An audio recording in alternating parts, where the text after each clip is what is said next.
Vi ser, hvilke fantastiske fremskridt EU har skabt.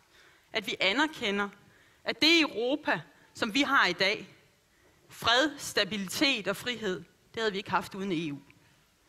Og det er præcis det, EU handler om. Det handler om samarbejde, bedre løsninger, flere fordele end ulemper.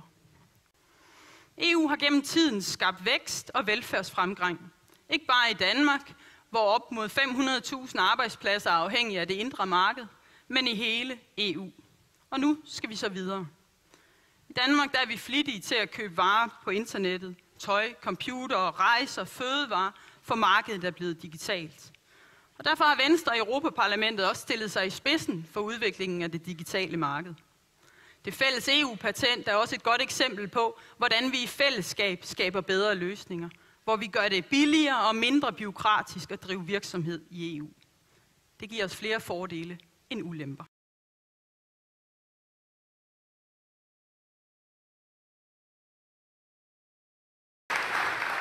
Hver gang vi flytter en kontanthjælpsmodtager fra kontanthjælp til arbejde, så får hun et rigere liv, og vi bliver alle sammen rigere. Vi tjener ca.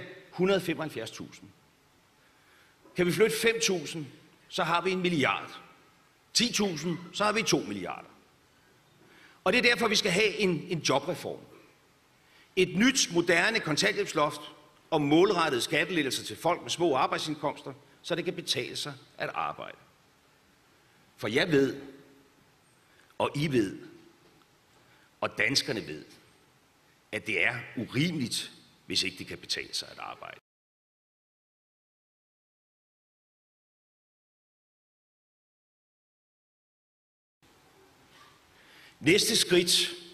Næste naturlige skridt, må derfor være, at vi kigger på ungdomsuddannelserne under ét.